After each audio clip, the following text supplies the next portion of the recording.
5장.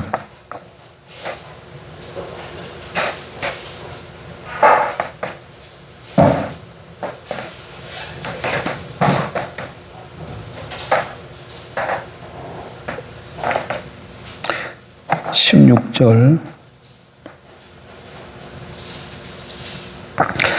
내가 이르노니 너희는 성령을 따라 행하라. 그리하면 육체의 욕심을 이루지 아니하리라. 육체의 소욕은 성령을 거스르고 성령은 육체를 거스리나니 이 둘이 서로 대적하므로 너희가 원하는 것을 하지 못하게 하려 함이니라. 아멘. 지난주 오후 시간에 드린 말씀 한 문장으로 표현을 하면 뭐죠? 지난주 오후의 말씀 한 문장으로 표현하면 뭡니까? 누가 말씀할 사람이 있는가 모르겠네.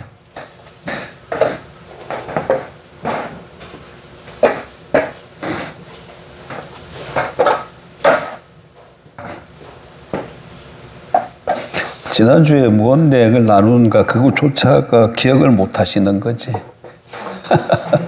그렇지 않나요?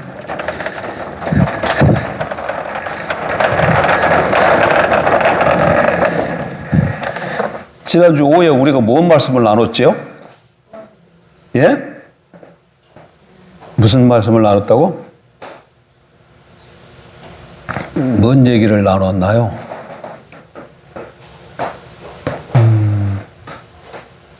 여러 가지 얘기를 나누지만 한마디로 말씀을 드리면 언약으로 세워지는 하나님 나라.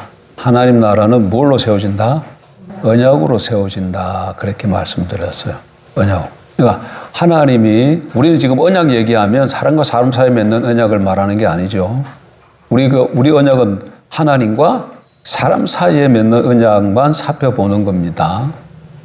그러니까 하나님이 뭐 이스라엘을 찾아와서 언약을 맺자 그러든지 뭐 아담에게 찾아오든지 누구에게 찾아오든지 간에 언약을 맺자 이렇게 말씀을 하시면 언약을 맺겠다고 하시면 그건 무슨 뜻이에요?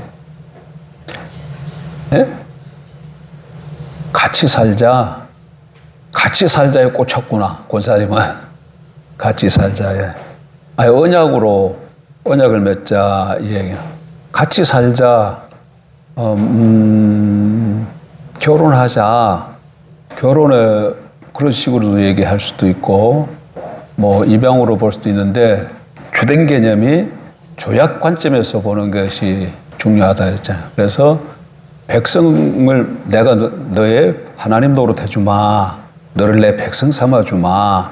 이런 얘기이기 때문에 이 얘기는 하나님 나라를 세우시겠다는 뜻이에요. 하나님 나라를 세우겠다는 거예요. 그러면 언약으로 하나님 나라에 들어온 백성들은 어떻게 살아야 할까요? 예?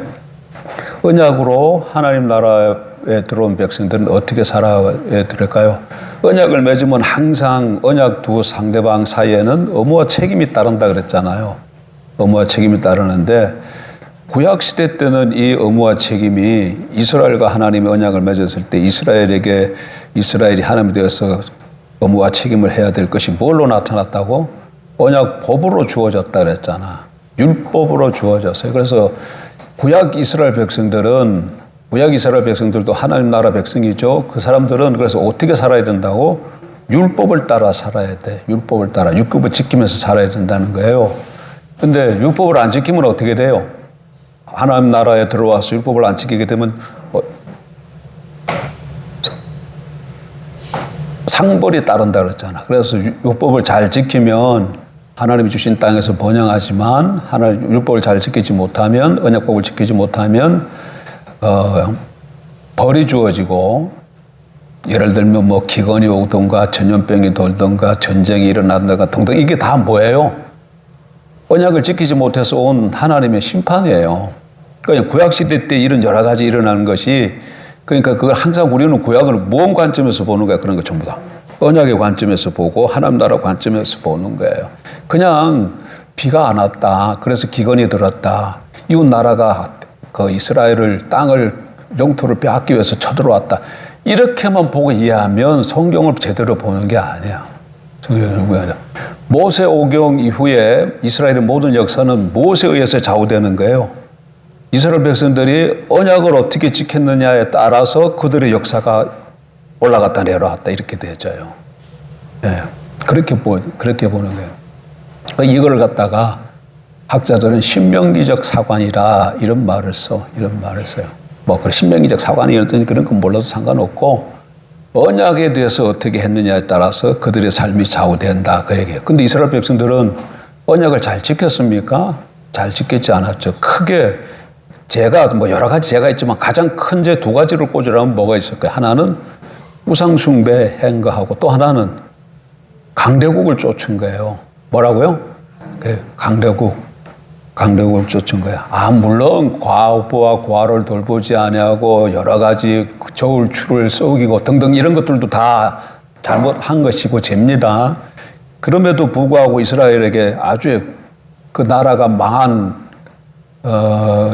핵심적인 죄 두 가지를 꽂으라 그러면 하나는 우상숭배, 또 하나는 하나님을 신뢰하지 못하고 강대국과 타협한 거예요. 강대국을 쫓아간 거예요.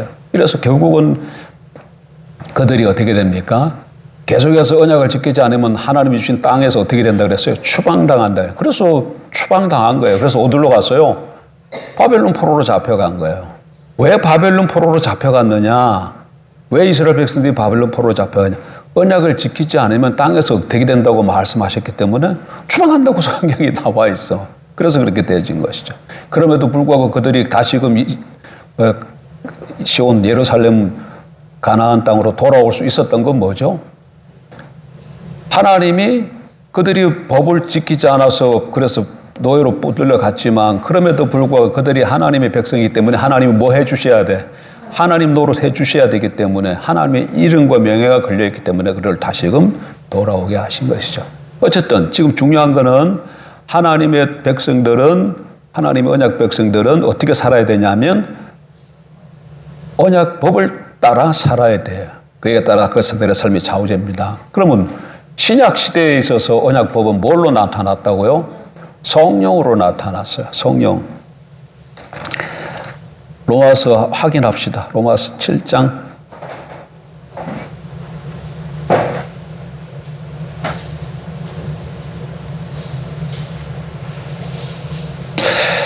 로마서 7장 6절 보세요. 7장 6절.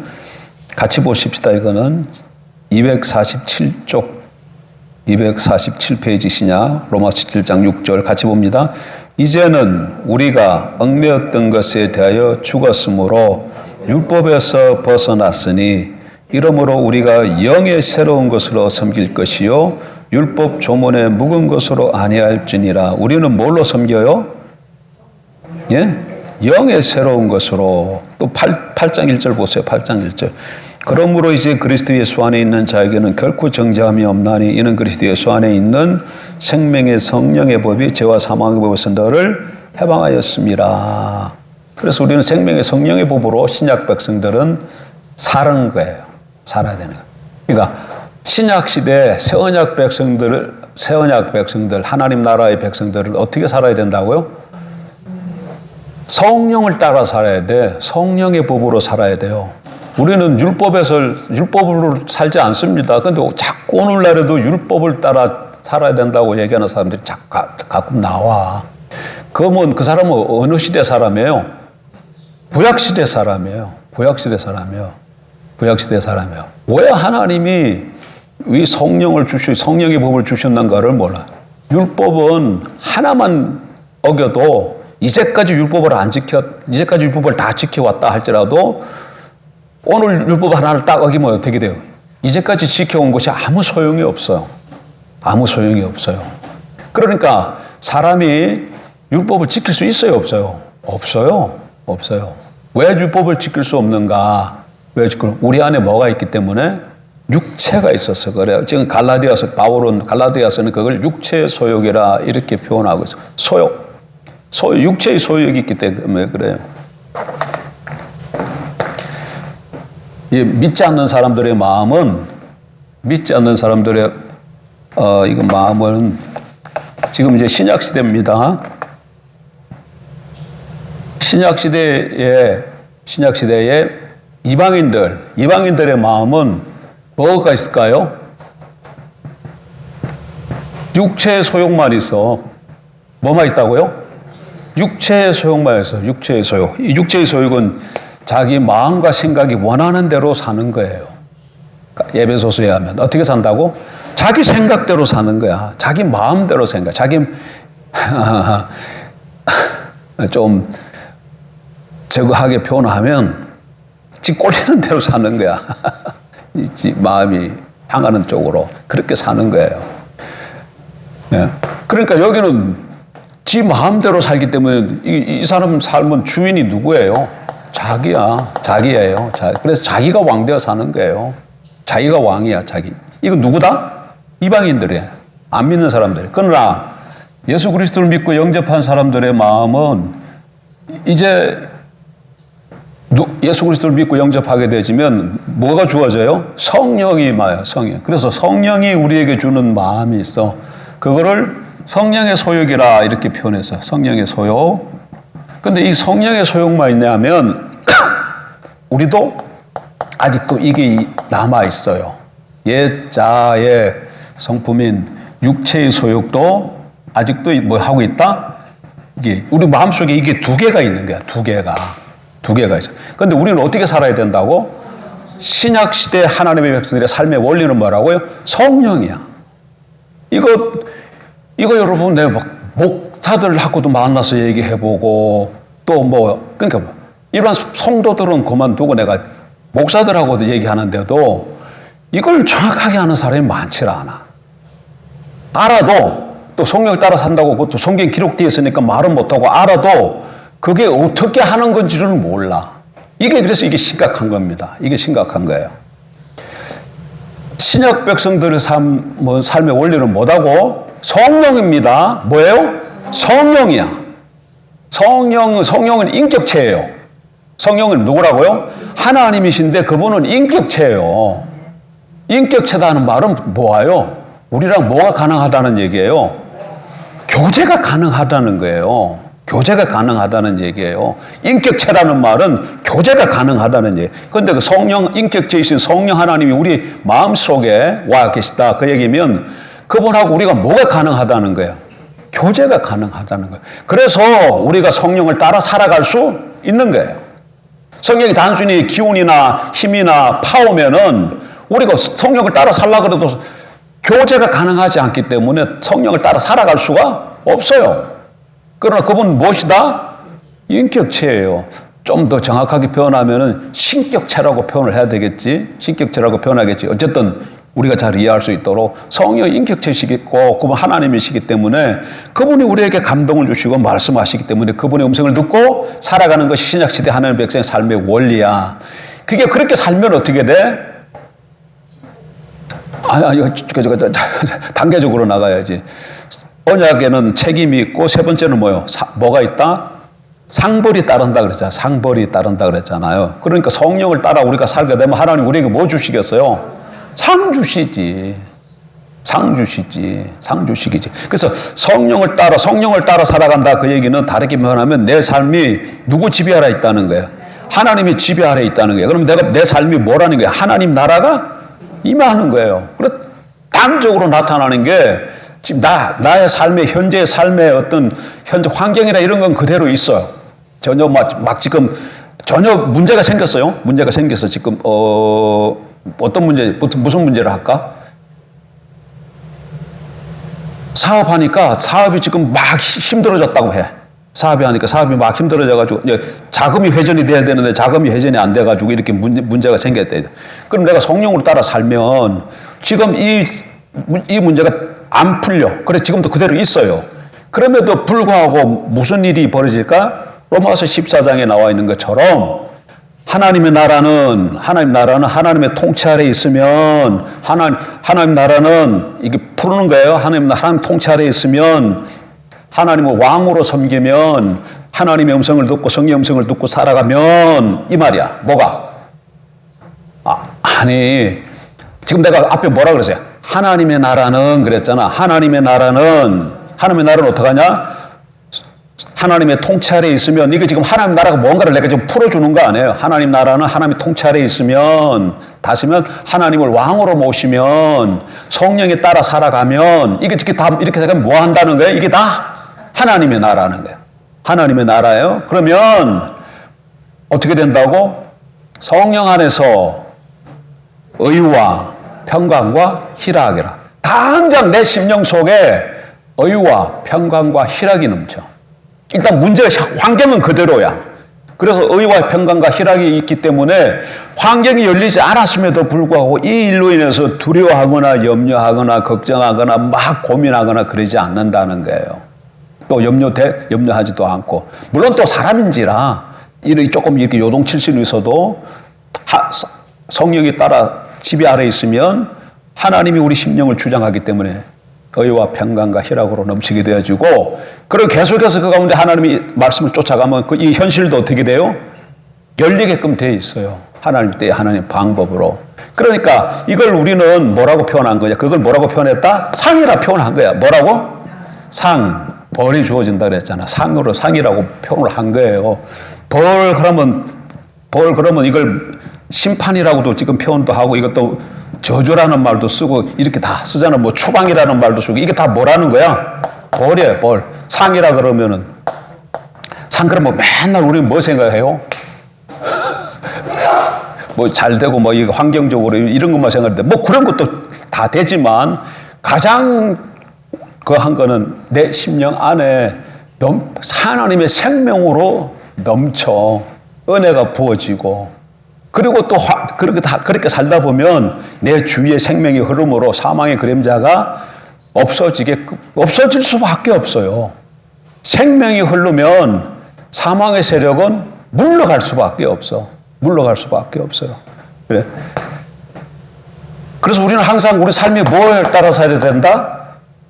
성령을 따라 살아야 된다. 성령을 따라. 인격체에. 근데 이거를 방해하는 놈이 있다니까. 이걸 방해하는 놈이 있어요. 뭐요? 육체 내 안에 뭐가 있대? 육체가 있어가지고 옛 성품에 이 기질이 아직도 남아 있어가지고 이게 불뚝불뚝 한순간에 불뚝불뚝 이렇게 올라와요. 그래서 그것이 내 마음을 사로잡으면 우리가 육체의 사람으로 살아가게 되는, 그 순간 어떻게 되는 거예요? 누가 주인이 되는 거야? 내가 주인이 되는 거야. 이 사람처럼 이렇게 되어져 버리는 거야. 그렇게 되어지면은 어떻게 되겠어요? 성령이 우리 삶의 원리인데 육체의 소욕에 사로잡히면 내 마음과 내 생각대로 살아가게 되니까 하나님과 상관없게 되어지는, 하나님 나라가 임하지 않게 되어지는 것이죠. 그렇게 되어지면 내 심령 자체가 지옥입니다. 지옥 안 가도 여러분, 이 땅에서도 얼마든지 지옥을 경험하고 막 이 땅에서 천국을 맛볼 수 있는 것처럼 지옥도 이 땅에서 얼마든지 경험합니다. 난 지옥 경험 많이 해봤어. 여러분은 지옥 경험 안 해봤나요? 난 지옥 경험 고민돼가지고 쩔쩔매고 어찌할 바를 몰라 가슴이 답답하고 두렵고 근심 걱정이 밀려오고, 이게 뭐예요? 이게 지옥이지. 뭐가 지옥이야? 에? 그러니까 이 성령이 삶의 원리인데 이거 삶을 살지 못하도록 하는 게 뭐다? 육체다. 그래서 이게 성령과 이게 육체가 늘 대립돼야 돼요. 근데 육체의 소욕으로 살면 이게 어떤 삶의 양태로 나타날까요? 육체의 소욕으로 살면 이게 우리 삶의 어떤 모습으로 나타날까? 일단 그거 하기 전에 그러면 이 내 마음 쪽에 한편은 성령이 있고 한쪽에 육체가 있어서 서로 막 싸운다 그러잖아요.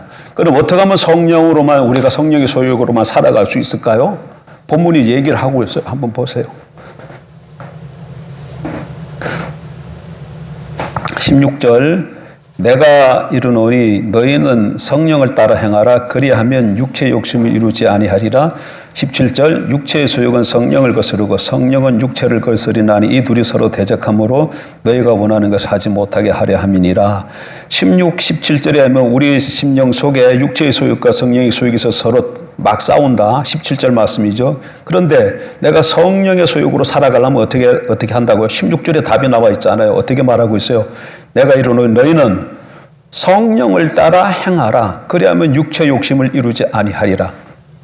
그래서 아예 뭘 따라 살아가야 되는 거야? 성령을 따라, 적극적으로 성령을 따르면 자동적으로 육체의 소욕이 우리를 지배하지 못하게 되죠. 이게 해결책이에요. 이게 해결책이야. 근데 지금 오후 시간에는 이 얘기를 하는 거예요. 성령을 따라 살아가지 못하는 게 하는 게 뭐가 있다, 우리 안에? 육체가 있다. 이게 우리의 원수입니다. 근데 이 육체가 딱 내 마음을 지배하면 우리의 삶이 어떤 모습으로 나타날까요? 일단 육체가 지배했다 그러면, 성령이 지배했다면 이거는 하나님 중심의 모습으로 나타나. 성령이 나를 지배하면 내 삶의 중심이 어떤 모습으로 나타나요? 하나님 중심이에요. 내가 성령의 통치 아래 있으니까 당연히 하나님 왕으로 모시고 사니까 하나님 중심 모습이죠. 근데 육체가 돌아왔다. 그럼 누구로 돌아갔대? 나로 돌아가기 때문에 이거는 어떻게 돼요? 자기 중심으로 간 거예요. 그래서 기독교에 있어서 철저하게 적은 안팎으로 원수가 있는데 내 안에 원수가 하나 있어요. 밖에도 있고 안에도 있는데 밖에 누가 있어요? 사단 마귀가 있는 거지. 사단 마귀가 항상 세상의 아름다운 것을 우리를 유혹하죠. 그것뿐만 아니라 우리 안에도 원수가 있어. 뭐예요? 육체야. 육체인데 이것은 항상 뭐라고? 자기로 돌아가게끔 하네요. 자기 중심. 그러니까 자기 중심은 우리 기독교인에 있어서 철저하게 이 십자가에 못 박아 죽여야 될 우리의 원수입니다. 근데 이게 자기 중심이 이게 그렇게 얘기를 많이 함에도 불구하고 이게 우리의 원수인 줄 몰라. 이거 한순간만 이렇게 정신 안 차리면 어느 때 보면 어디에 가 있어요? 자기 중심으로 떡 와 있어요. 정신을 차리면 하나님 중심, 하나님을 왕으로 모시고 경배하고 찬양하고 하나님 음성에 귀를 기울이고 하나님 자신을 찾고 구하고 하나님 목적이 뭐고 길이 뭔가를 막 이렇게 하는 삶을 살다가 어떻게 하다가 한순간에 내 마음이 빼앗겨버려서 그럼 또 어디로 가 있다고? 자기로 똑 들어가 있어요. 자기로 돌아가. 자기 중심으로 돌아가요. 그럼 육체가 나를 주장하고 있는 거예요. 근데 그래서 이거 철저하게 이거는 대립되는 거예요, 이거. 이 자기 중심 때문에 예수님은 십자가에 못 박은 겁니다, 여러분. 그럼 이 자기 중심으로 살아가는 삶의 모습은 어떻게 나타나나? 우리가 옛날에 다 했어요. 지금 이제 다시 한번 복습하는 거죠. 어떻게 나타나요? 모든 사람은 어떻게 세 가지로 산다 그랬잖아. 어떻게 세 가지 뭐예요? 세 가지. 그러니까 그래서 이게 저기 한 것 같아. 그래서 나도 했던 거 또 하니까 모르는데 했던 거 또 하니까 괜찮잖아요. 사람은 누구나 할 것 없이 믿는 사람이지 안 믿는 사람이지 항상 목적이 있어요. 목적 없이 사는 사람은 아무도 없어요. 뜻과 목적을 세우고 산다고. 예를 들어 단칸방에서 오늘 아파트를 하나라도 내가 마련해야 되겠다. 어쨌든 이거는 목적을 다 갖고 살아. 근데 이게 목적만 된다고 삶의 사라져 아니죠. 이걸 목적을 뭐가 있어야 돼? 힘이 있어야지. 힘을 가지고 이것만 한다고 이게 이루어져요? 이게 이룰 수 있는 뭘 알아야 돼? 길을 알아야지. 길은 다르게 변하면 수단과 뭐예요? 방법이지. 방법. 믿는 사람이 되는지 안 믿는 사람인지 다 이 세 가지로 삶은 이렇게 살아가는 거야. 목적, 힘, 길. 그럼 안 믿는 사람은 자기 중심이지. 여기 중심이 뭐가 있는 거야, 이게? 자기 중심이잖아. 자기 중심이 여기가 이제 자기가 여기 가운데 가운데 있어가지고, 그럼 이 목적이 무슨 목적이 되겠어요? 자기 목적이 되는 거야. 자기 목적. 자기가 뜻을 세우고, 자기가 계획을 세우고, 자기가 어떤 비전을 품고 다 그렇게 하는 거예요. 그리고는 이 목적을 이루기 위해서 뭐가 필요해? 힘이 있어야 이루죠. 그래서 이 힘은 무슨 힘이야? 자기 힘이야. 자기 힘을 가지고, 그 다음에 이거 두 개만 있으면 돼요? 아니죠. 이거 이룰 수 있는 길을 따라가야 될 거 아니에요. 이 길도 자기 길이야, 자기 길. 자기가 마련한 길이야. 자기가 생각하는 길이야. 그래서 자기 목적을 세우고, 자기 힘을 가지고, 목적을 성취하는 자기 길을 따라 살아갑니다. 누가? 자기 중심적인 사람. 육체가 사로잡은 사람. 육체의 소욕으로 돌아가면 이 삶이 어떻게 나타난다고요? 자기 목적을 위해 자기 힘을 가지고 자기 길을 따라 살아간다는 거야. 그러면 반대로 하나님 중심적인 사람들은 똑같은 삼각형은 똑같아. 근데 이 목적이 무슨 목적이 될까요? 당연히 하나님 목적이 되고, 여기 힘은 뭐 어떻게 될까요? 당연히 하나님의 힘이 되고, 여기 길은 무슨 길이 돼? 이것도 당연히 하나님 길이. 그래서 하나님의 목적을 자기 목적으로 삼고, 하나님 주신 힘을 가지고 하나님을 이 목적을 이룰 수 있는 하나님의 길을 따라서 살아가요. 그러니까 여기는 뭐예요? 하나님 중심이지, 하나님 중심이고, 이건 다르게 변하면 성령의 소욕을 따라 살아가는 거죠. 성령의 소욕을 따라서. 이렇게 나타나는 거야. 근데 오늘 내가 하려고 하는 거는, 이게 지금 아니야. 오늘 지금 이거 아니야. 여기서 이것이 이렇게 살아갑니다. 육체의 소욕이 잡으면 이렇게 살아가요. 이렇게 살아가는데, 이게 종교적인 형식을 띠면 어떻게 나타난다 그랬어요? 종교적인 형식 때문에 이게 자기 목적이 뭘로 나타난다 그랬어요? 종교 성향을 띠면 기복주의로 나타나는 거야. 자기 목적이 이게 뭘로 나타나고? 기복주의로 나타나고, 자기 힘과 능력으로 살아가는 이거는 뭘로? 율법주의로 나타나고, 이거는 인본주의야. 이건 뭐야? 이렇게 이거 옛날에 다 했던 거잖아요. 근데 오늘은 여기다 포인트를 좀 주려고 그러니까 여기다. 이게 너무너무나 이게. 자, 보세요. 아까 이게 율법이 나쁜 건 아닙니다. 나쁜 건 뭐가 나쁜 거예요? 율법주의가 나쁜 거야. 율법주의가 나쁜 거야. 근데 일단, 구약 백성들은 뭘 따라 살아가야 된다고? 언약법이 구약 하나님의 백성들은 그들에게 주신 언약법이 율법이기 때문에 율법을 따라서 살아가는 거예요. 그런데 신약 백성들은 이게 아니라 그랬잖아. 성령을 따라 살아가야 하는데. 근데 자기로 돌아가면 자기 힘으로 뭘 하려고 하는데 이게 뭐다? 율법주의. 자, 그러면 이게 율법주의가 어떻게 나타나는 걸 하나를 보여드릴게요.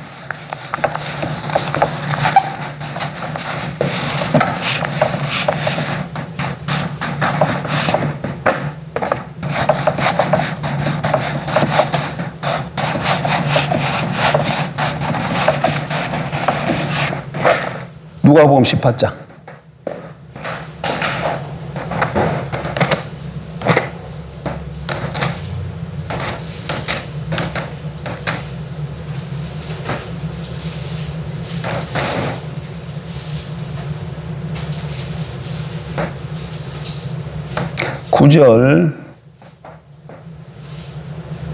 누가복음 18장 9절 126페이지 9절. 또 자기를 어렵다고 믿고 다른 사람을 멸시하는 자들에게 이 비유로 말씀하시되, 두 사람이 기도하러 성전에 올라가니 하나는 바리새인이요 하나는 세리라. 세리는 어떤 사람이죠? 요즘 말하면 세무공무원입니다. 세금 거두는 사람이에요. 세리라. 바리새인은 서서 따로 기도하여 이르되, 하나님이여, 나는 다른 사람들 곧 토색, 불의, 간음을 하는 자들과 같지 아니하고 이 세리와도 같지 아니함을 감사하나이다. 나는 일에 2번씩 금식하고 또 소득의 11조를 드리나이다 하고, 세리는 멀리 서서 감히 눈을 들어 하늘을 쳐다보지 못하고 다만 가슴을 치며 이르되, 하나님이여, 불쌍히 여기소서, 나는 죄인으로소이다 하였느니라. 내가 너희에게 이르노니 이에 저 바리새인이 아니고 이 사람이 어렵다 하심을 받고 그의 집으로 내려갔느니라. 무릇 자기를 높이는 자는 낮아지고 자기를 낮추는 자는 높아지리라 하시니라. 여기 보면 지금 바리새인이 한 사람이 있고, 성전에 바리새인이 한 사람이 와 있고, 하나는 또 세리가 와 있어요. 그리고 둘 다 하나님 앞에 기도합니다. 여러분, 지금 이 바리새인의 삶하고 세리의 삶하고 보면 겉으로 드러나는 모습에 있어서 누가 더 잘 사는 사람일까요? 당연히 바리새인입니다. 바리새인은 지금 어떻게 살고 있어요? 네? 나는 다른 사람들 곧 토색, 불의, 간음을 하는 자들과 같지 아니하고 이 세리와도 같지 아니함을 감사하나이다. 그러니까 세리가 왜 죄인으로 취급받아요? 왜 신약시대 때에 이 세리와 죄인들, 세리 그러면 이건 죄인의 대명사야. 세리와 죄인들 이른다고. 그러니까 세리는 죄인이야, 죄인. 세리가 왜 죄인이에요? 이거 세무공무원이라 그랬잖아. 이거 왜 세리가, 지금 이 시대적 병학은 누가 지배하고 있어요? 로마가 지배하고 있어요. 그래서 세리 공무원들은 이제 로마가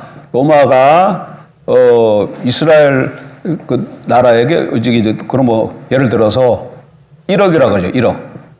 1억을 너희는 세금을 걷어가지고 제국으로 바쳐라 그랬어요. 그런 건 그러니까 이스라엘 백성들에게 세금 얼마나 거둬야 돼? 1억을 거둬야 돼. 그래가지고 로마로 보내야 돼. 근데 이 세리들은 뭐 하는 사람이야? 이 세금 거두는 사람이야. 그럼 얼마 거두어야 돼? 1억을 거두면 돼요. 그런데 이 사람들은 먼저 일단 로마의 앞에서 알랑알랑한 사람일 뿐만 아니라 이걸 거두면 되는데 지 마음대로 거둬요. 1억만 거두는 게 아니라 2억이든지 3억이든지 거둬. 그래가지고 1억은 보내고 나머지는 어떻게 하는 거야? 자기 주머니로 들어가는 거야. 자기 주머니로 들어가는 거야. 그걸 이스라엘 백성들이 알까요? 모를까요? 다 알아요. 근데 어떻게 할 수 없어. 왜? 이거 뒤에 배경이 누가 있으니까. 그러니까 이스라엘 백성들 입장에서 보면 그놈들은 나쁜 놈, 도둑놈들이니까 당연히 죄인이야. 그래서 세리는 죄인의 대명사야. 죄인들과 세리들 이렇게 돼. 죄인들과 세리들. 근데 이 사람하고 지금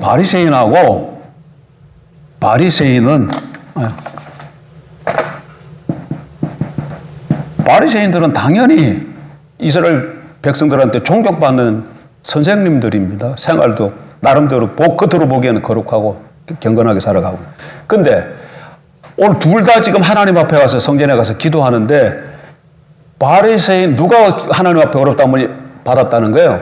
세리가 받았다 그러고 바리새인은 그렇지 못했다고 해요.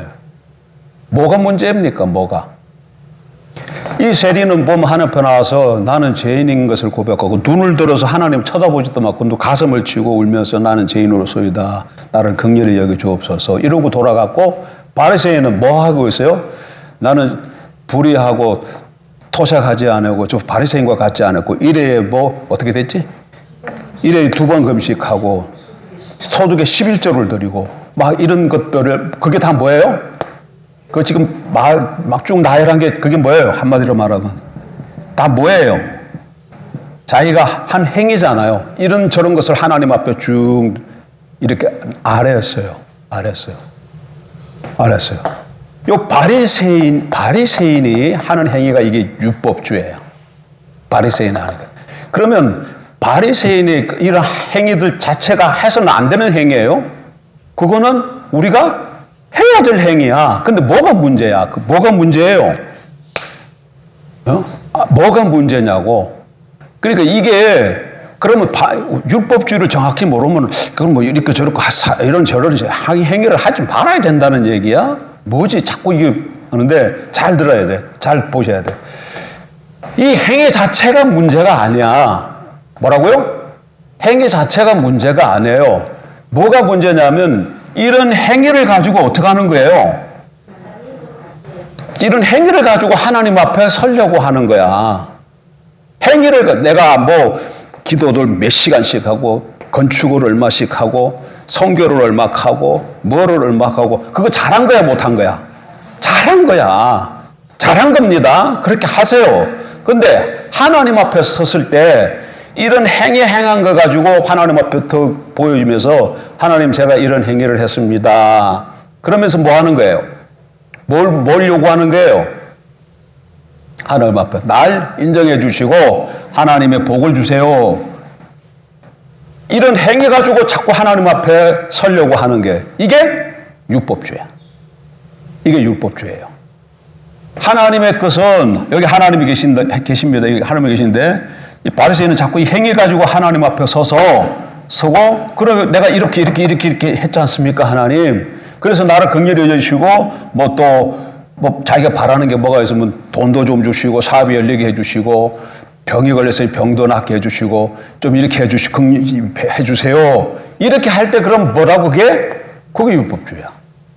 그게 율법주의예요. 이게 이해가 됩니까?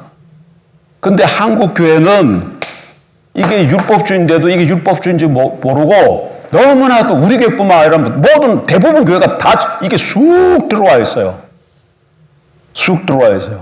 특별히 특별히 이게 지금 율법주의는 뭐랑 연결되어 있다 그랬어요? 아까 이게 여기 꼭대기 기복주의랑 이게 연결되어 있어가지고 기복신앙하고 연결되어가지고 자기 목적이 또 있잖아요.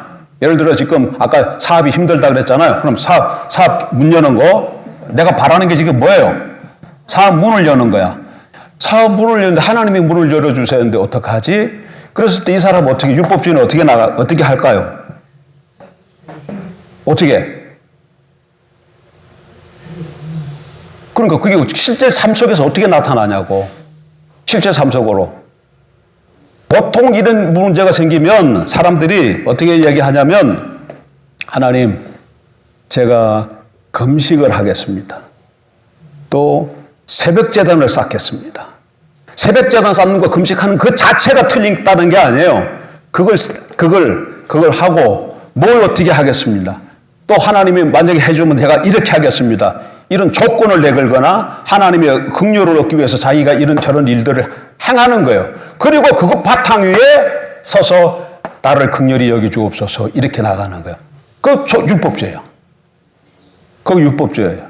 지금 이런저런 일을 하는 행위 자체가 해야 돼요? 안 해야 돼요? 하는 거야. 그거는 하는 거야. 당연히 하는 거예요. 근데 그걸 근거로 해서 내가 하나님 앞에서 뭘 요구하면 그 순간 그게 자기 뭐가 되는 거야. 그거를 자기 의라 그래. 뭐라 그런다고요? 자기 의라 그래. 그거를 자기 의를 가지고 하나님 앞에 나가려고 그러면 나가려는 사람들이 율법주의야. 이 율법주의 되면 자기 사람들이 볼 때는 사람들마다 세운 의가 다 달라요. 그래가 저건 뭐 우리가 따라갈 수 없다 그럴지 모르지만 하나님께서 사람들의 의를 볼 때는 어떻게 볼까? 다 누더기 같은 거예요. 어느 하나도 하나님 앞에 인정받을 수 있는 의가 없어요. 무슨 의는? 자기 의는. 그런데 이게 구별을 안 되니까 너나 나나 이 말을 하면은 이거는 또 들은 게 있어가지고 잘못했다고 하는데 이게 무슨 지금 새벽 제단으로 쌓는 거 금식하는 거로 뭐 또 다른 걸 이런 걸로 나올 때는 그걸 또 연결시키질 못해. 이거랑 잘 연결시키지를 못해요. 예? 그러니까 하나님 앞에 나아갈 때는 자기의 어떤 자기 행위가 이게 뭐예요? 자기 행위, 이게 자기 의지. 자기 의로 나아가서는 절대 하나님 앞에 인정받을 수 없다. 인정받지 못한다. 이거 자체가 틀렸다는 게 아니고 이걸 뭘로 삼는 거예요? 자기 공로로 삼는 거야. 뭘로 삼는 거라고요? 공로로 삼는 거예요. 공로로 삼는 거야. 공로로 삼아가지고 나오면 하나님 절대 그거 인정해 주지 않습니다. 이거는 하나님 그러니까 하나님의 것을 그게 무엇이든지 간에 여기 사람이에요. 하나님의 것을 우리가 받지 않으면 살아갈 수 없어요. 하나님 주시는 게 이게 복이야. 그래 하나님의 복이 없으면 살아갈 수 없어요. 그런데 이 하나님의 복을 받으려고 그러면 항상 우리는 자기 의로 잘못하면 뭘로 들어간다? 자기 의 율법주의로 돌아가서 자기 의를 내세우고 공로를 내세워서 이걸 얻어보려고 하는데 그걸 해가지고는 절대 못 받는다. 어떻게 해야 된다? 하나님은 이거 모든 걸 뭘로 주셔요? 은혜로 주세요. 그래서 예수 그리스도의 의를 의지해서 주님 앞에 하나님 앞에 나가서 그냥 있는 모습 그대로 아뢰고 내가 지금 이런 형편과 처지에 이렇게 있습니다. 네. 근데 이게 어떻게 해야 할 바를 알지 못하겠습니다. 하나님이 하셔야 합니다. 하나님이 도우셔야 됩니다. 하나님이 길을 여셔야 합니다. 가르쳐 주십시오. 보여주십시오. 제가 순종하겠습니다. 이런 자세. 하나님의 은혜를 구하는 이런 자세로 서면 이거 하나님이 이 관계가 지금 언약 관계이기 때문에 하나님이 이 사람이 지금 언약 백성이 무슨 문제가 당겨서 어려움이 당했잖아요. 그럼 하나님이 어떻게 하셔야 돼요? 하나님 뭐 하셔야 돼? 하나님 노릇해 주셔야 돼. 하나님이 왕으로서 역사해 주셔야 돼. 하나님 노릇 하셔야 된다고. 그래서 내가 가서 하나님의 백성으로서 하나님의 자녀로서 하나님의 아내로서 말씀을 드려요. 그리고 은혜를 내가 주 앞에 내놓을 아무것도 없습니다. 긍휼과 자비를 구하면서 사면 하나님 노릇 행해 주시고. 근데 요거는 뭐냐면은 그렇게 하지 않고 자꾸 하나님 내가 이것 하고 저것 하고 이렇게 했습니다. 이거 갖고 자꾸 쉽게 말하면 이거 갖고 뭐 하려고 그러는 거야? 하나님과 거래하려고 그러는 거야. 안 그러면은 이런 것도 없고 그러면 만약에 하나님께서 내게 허락하시면 내가 뭘 하고 드리겠습니다. 이것 또 하고 저렇게 하겠습니다. 이렇게 이런 식으로 표현을 하든지 아니면 이거를 조금 한 것 가지고 그거를 내세우든지 다 그렇게 하면 그건 뭘로 상 받겠다는 거예요. 은혜, 하나님의 걸 받겠다는 거예요. 자기 의와 공로로 받겠다는 거예요. 이게 철저하게 뭐다? 율법주의다. 율법주의다. 그래서 육체의 소욕이 우리 성령의 소욕을 따라 살아야 되는데 성령을 따라 살아야 되는데 성령의 소욕으로 따라 살지 못하는 가장 강력한 원수가 육체인데 육체 중에서 육체가 나타나는 양식 중 하나 가장 우리가 그 성령을 따라 못 살게 하는 것 중 하나가 뭐다? 율법주의다는 게. 율법주의야. 자칫 잘못하면 율법주의로 돌아갑니다, 여러분. 자기 중심 가운데서 육체의 소욕을 따라 나타나는 종교 행위가 위에 꼭대기에 뭐 있다 그랬어요? 기복주의가 있고 율법주의가 있고 인본주의가 있는데 이게 다 연결되어 있어요. 다 세 개가 다 연결돼서 돌아가는데 특별히 오늘 뭐에 우리가 관심을 좀 가져야 된다?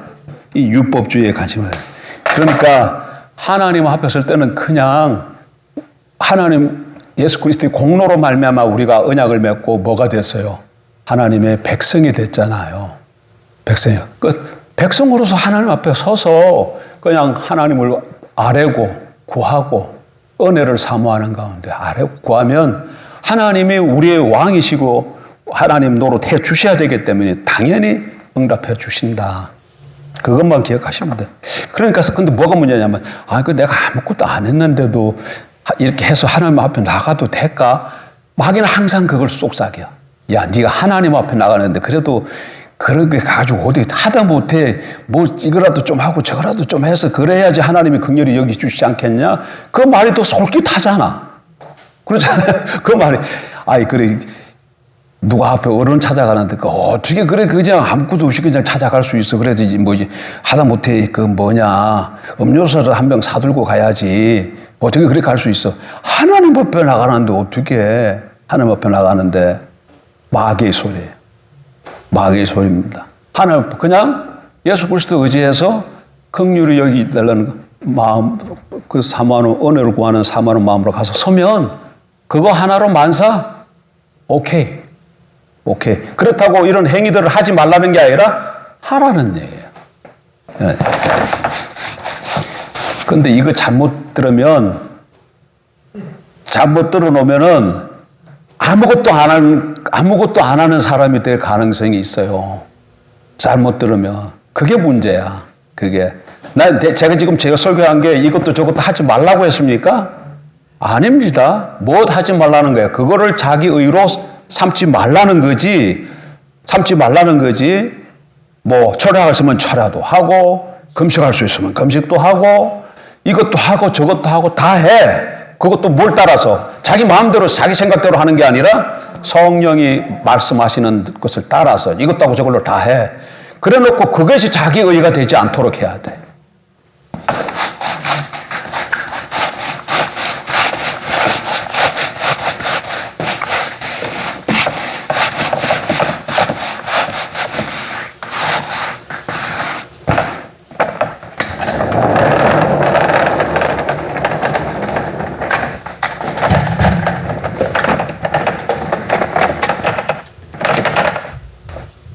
근데 저도 그렇고 여러분들 그렇고 가장 이건 이제 다 배워서 저렇게 하면 되는데 뭐가 문제냐면 이렇게 한 다음에 우리가 하나님 앞에 우리의 행방의 처지를 아뢰었어요. 그 다음에 어떻게 해야 돼요? 하나님께서 다 들으셨다는 것을 믿고 이제 하나님께서 어떻게 행하실까? 나의 주 되시는 하나님께서 나의 이 아래는 아픔과 이 힘듦과 이 억울함과 이런 것을 다 들으시고 어떻게